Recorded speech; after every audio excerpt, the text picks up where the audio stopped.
me. Before we begin today, I want to speak to the part of you that's been stretching, striving, surviving. The part of you that's been pouring into everybody else's cup while yours runs empty.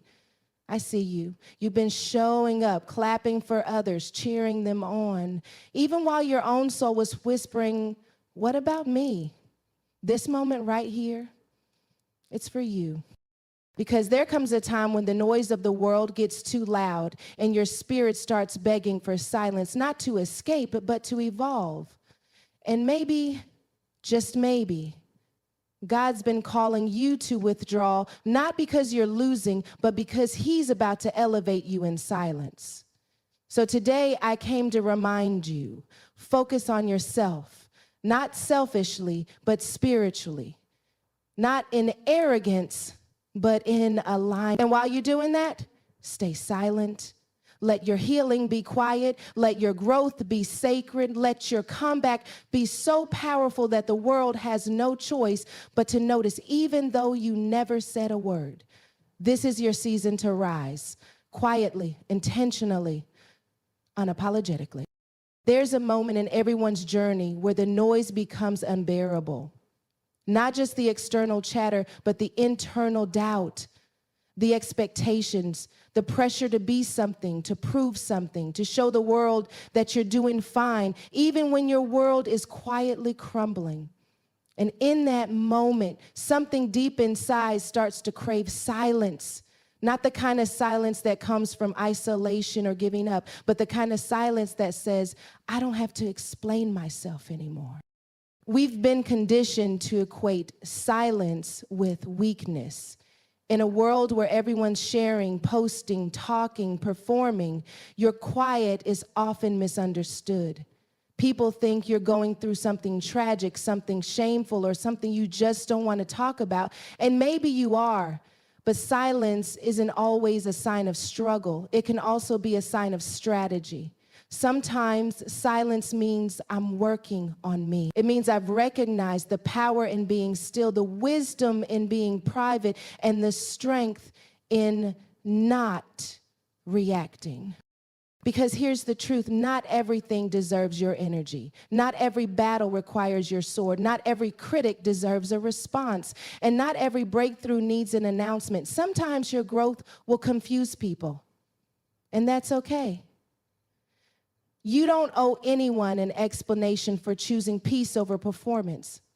There is divine power in restraint. There is divine discipline in choosing to move in silence while the world waits for your next move. You see, when God is doing something deep in your life, he often does it in the dark. Just like seeds are planted underground, your transformation doesn't need an audience. You don't need to post your process. You don't need to convince anyone that you're changing. Just change, just become, just evolve. Because the loudest breakthroughs often begin with the quietest decisions. Decisions to step back, to shut up, to stop proving and start protecting your peace, protecting your mind, protecting your heart. Let's talk about Jesus for a moment. Even he in all his power often withdrew to be alone, not because he was afraid, not because he lacked strength, but because he understood the value of silence. He understood the necessity of stepping away from the crowd to reconnect with the Creator. That's strategy, that's alignment, and that's what some of us are being called to do right now. Not to isolate, but to intentionally retreat so we can hear what we've been drowning out. Silence gives you the space to hear God clearly. It gives you the room to rediscover yourself without the distortion of opinions and outside influence. In silence, you begin to realize what matters, what drains you, what fulfills you.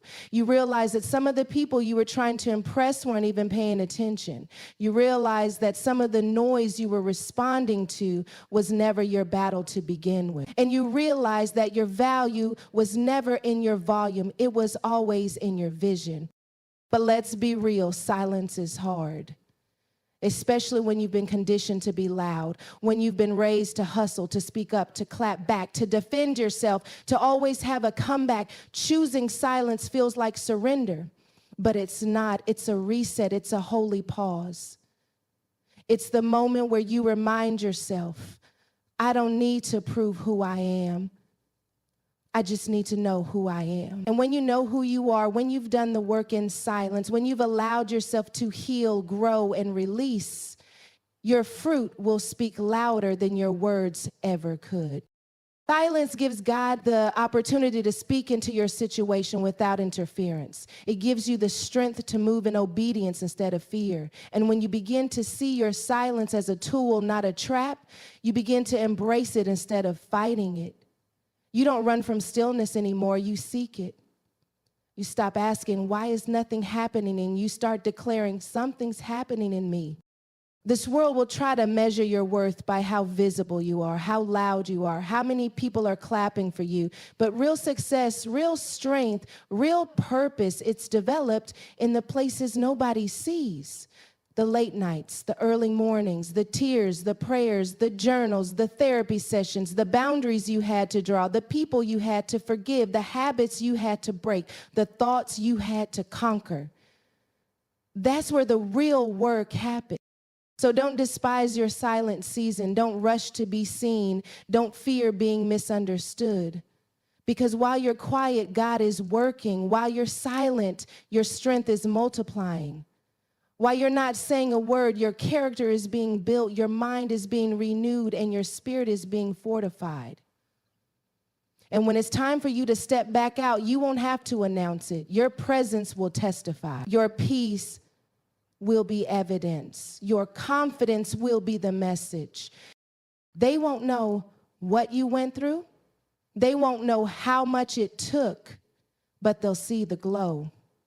They'll feel the shift and they'll realize you didn't disappear, you were just getting ready. There comes a point where you have to stop looking outward and start searching inward. Because if we're being honest, a lot of us have spent years trying to become what the world wanted instead of discovering who we actually are.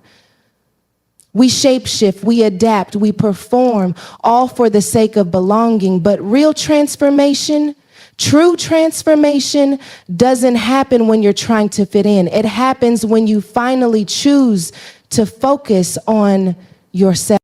That kind of focus isn't selfish. It's sacred. It's not about becoming self-centered. It's about becoming self-aware. You can't grow in a meaningful way if you don't know what you're made of. You can't heal until you acknowledge what's hurting. You can't be strong for others until you've learned how to be strong for yourself. And that kind of strength doesn't come from pretending everything's okay. It comes from sitting with the truth, even when it's uncomfortable. It comes from pulling back the layers and asking, who am I really and what have I been running from? Sometimes we get so caught up in helping everyone else that we forget we need help too.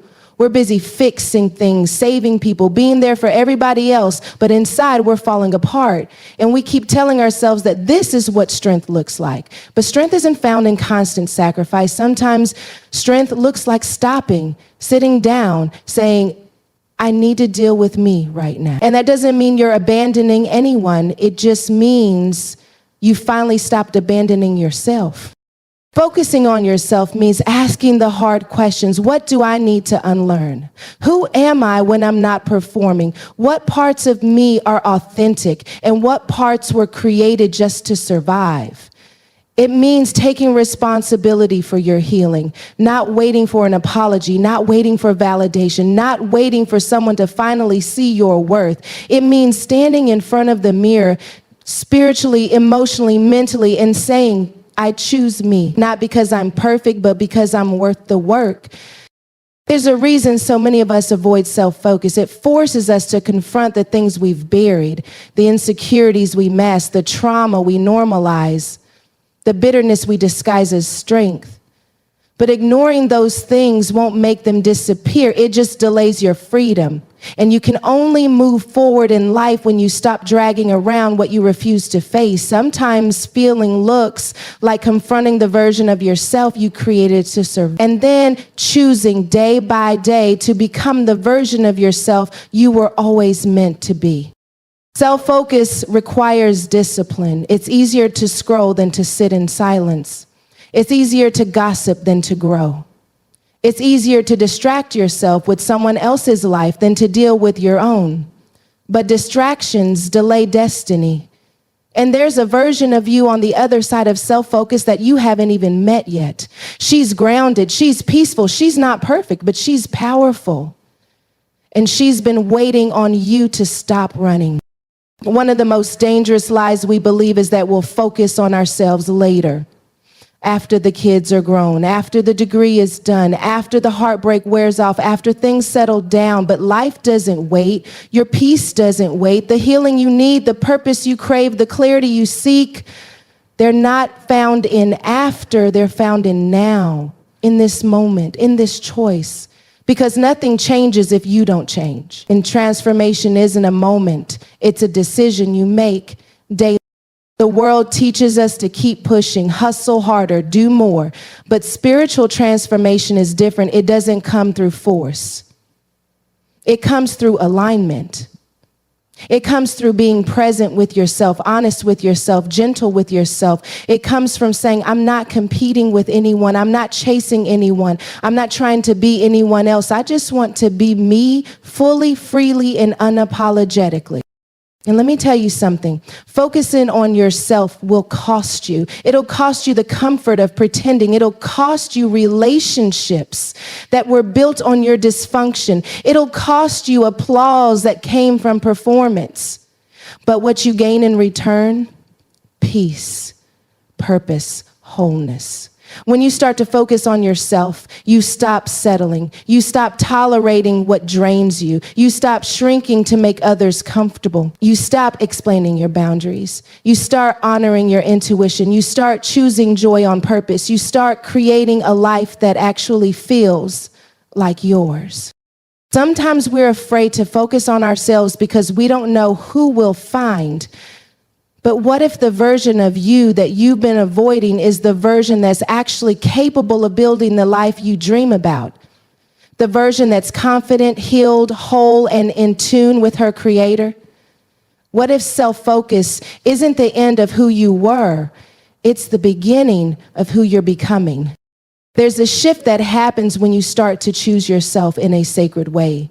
You stop operating from wounds and start operating from wisdom. You stop asking for permission and start walking in purpose. You stop showing up out of obligation and start showing up from overflow. You stop asking, do they like me? And start asking, do I like me? Because you can spend your whole life trying to impress others and still feel empty. Or you can start focusing on yourself and finally feel full. And focusing on yourself doesn't mean doing life alone. It just means doing it differently. It means surrounding yourself with people who hold you accountable to your healing, people who challenge your growth, not your worth, people who don't just clap when you win, but walk with you while you're working. Because when you focus on yourself the right way, you start attracting better. You start expecting better. You start becoming better, not for them, not for the applause, not for the likes, but for you, because you're the one who has to live with the choices you make and the person you become. We live in a time where visibility is mistaken for value, where being seen, liked, followed, and applauded has become the currency of worth, where the world tells you that if no one's watching, then nothing meaningful must be happening. But real growth doesn't happen in the spotlight. It doesn't happen when the cameras are on and the applause is loud. Real growth happens in the shadow. It happens in the solitude when nobody's checking for you, when nobody's asking what you're working on, when nobody's validating the quiet decisions that are changing everything. Some of the most powerful transformations take place in seasons where you feel invisible. It's in those moments of obscurity that God does his deepest work, because when nobody's watching, you can stop performing. You can stop pretending. You can stop carrying the pressure of looking okay while you're breaking on the inside. Solitude strips all that away. It leaves you with just yourself and your creator, and that's where the real work begins. Growth is not about becoming louder, it's about becoming rooted. And you can't develop roots when you're always reaching for outside approval. You can't deepen your identity while you're still addicted to attention. You can't build anything lasting when your foundation is other people's opinions. That's why solitude is not punishment, it's preparation. God will pull you away, not to hurt you, but to heal you. Not to isolate you, but to insulate you. Not to leave you behind, but to build something within you that can't be shaken when you step forward again. But solitude is uncomfortable. It forces you to confront the silence, the stillness, the parts of you that haven't had space to speak. It forces you to feel the things you've numbed with noise, the pain you've drowned in busyness, the trauma you've buried under achievement. But those things don't disappear just because you avoid them. They only lose their power when you face them. And solitude gives you the space to do just that, to look your fears in the eye, to grieve what you lost, to release what no longer fits, and to reclaim what you forgot about yourself along the way. We often seek validation because we're unsure. We want someone to tell us we're on the right path, that we're enough, that we're doing okay. But growth requires you to develop internal assurance, to trust your process when no one's clapping, to believe in your calling when no one's confirming it, to keep building even when it feels like no one notices. Because if your growth depends on validation, then it's not really growth, it's performance. And performance can only take you so far. It burns you out, it drains you, it leaves you empty, constantly looking for the next hit of approval to feel whole again. But when you grow in solitude, you start to realize that you don't need permission to evolve. You don't need everyone to understand. You don't need the crowd to agree. All you need is clarity. Clarity about who you are, who you're becoming, and what you're no longer available for. That clarity comes in the quiet. It comes when you stop trying to be everything for everyone and start focusing on becoming aligned with who God called you to be. Solitude teaches you discernment. When you're alone, you learn the difference between your voice and everyone else's. You stop mistaking noise for direction. You stop mistaking affirmation for alignment. You begin to filter your decisions through purpose instead of popularity. You realize that just because something looks good doesn't mean it's good for you. You stop saying yes to things just to feel included. You stop showing up for roles that aren't meant for you. You stop entertaining situations that make you shrink just to feel seen. In solitude, you develop the kind of confidence that can't be shaken, not because everything is going right, but because you've survived everything that went wrong. You start to see that the things that were meant to break you actually built you. That the loneliness didn't destroy you, it refined you. That the silence didn't bury you, it grew you. And when you walk out of that season, you're not looking for applause anymore. You're walking with authority. You're no longer available for chaos. You're not desperate for a seat at the table because you've realized you are the table. Validation feels good, but it's fleeting. You can be praised one day and forgotten the next. But what you build in solitude is lasting. It's real. It's not tied to trends or followers or algorithms. It's tied to truth. It's rooted in your identity. And when your growth comes from that place, you become unshakable. You don't need the world to crown you because God already called you. You don't need people to understand your process because you've already accepted your purpose. Growth in solitude also teaches you patience. It shows you that not everything needs to happen fast. That slow isn't stagnant. That hidden doesn't mean forgotten. That delay doesn't mean denial. Sometimes God will hold you back to strengthen what's inside of you before he reveals you. Because if you skip the solitude, you won't be ready for the spotlight. If you avoid the growth, you'll crumble under the pressure. If you chase validation, you'll always be performing. But when you allow solitude to shape you, you emerge with integrity, with maturity, with purpose, and with peace. There's a version of you that you haven't fully met yet, the healed you, the whole you, the grounded you. And she's not found in the crowd, she's found in the quiet. She's uncovered in the stillness. She's waiting for you to stop seeking approval and start seeking truth. She's waiting for you to stop proving and start becoming. And once you meet her, you'll never go back to begging for validation from people who were never meant to define you. There's something sacred about your energy. The way you love, the way you show up, the way you pour into others, the way your presence shifts a room, that energy is more than personality. It's power. It's purpose. It's a reflection of everything God has deposited into you. And when something is sacred, it's not supposed to be handled carelessly. It's not supposed to be accessed by just anyone. But for many of us, we've been giving sacred energy to people who haven't earned sacred. And then we wonder why we feel depleted, disconnected, and out of alignment. Your energy is not infinite. Your time, your emotional bandwidth, your spiritual capacity, these things have limits. And when you live like they don't, you end up exhausted, you end up burned out, you end up giving your best to everything and everyone else with nothing left for yourself. We've been conditioned to believe that being everything to everyone is strength. But real strength is knowing when to say no. Real strength is honoring your capacity. Real strength is having boundaries that protect your peace, not just your schedule. Boundaries are not walls, they're clarity. They say, this is where I end and this is where you begin. This is what I can give and this is what I no longer allow. They're not punishments, they're protection. And when you start seeing your energy as sacred, you stop apologizing for protecting it. You stop explaining why you're not available for every request, every event, every crisis. You start realizing that saying no to others is often saying yes to yourself, yes to your healing, yes to your growth, yes to your peace.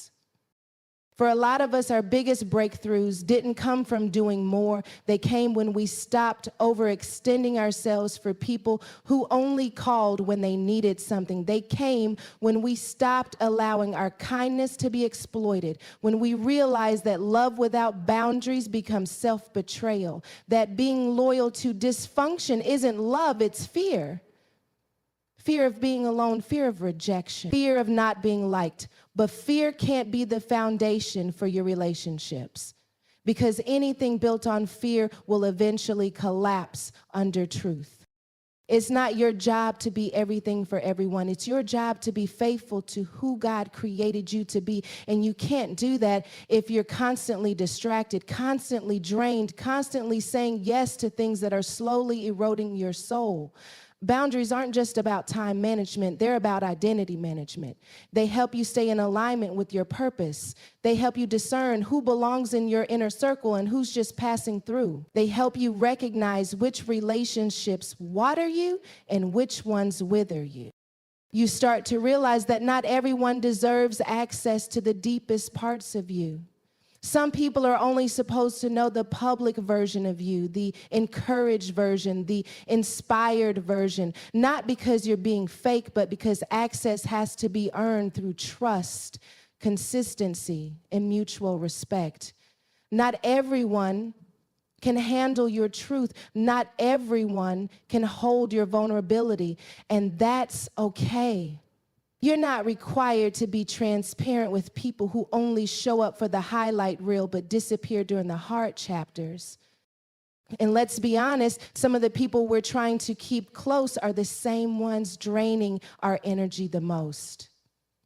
They don't honor your boundaries because they were never comfortable with your becoming. They were fine with the version of you who was always available, always rescuing, always giving, but the healed you, the aware you, the version of you that says, I love you, but I'm no longer available for dysfunction, that version disrupts everything they benefited from.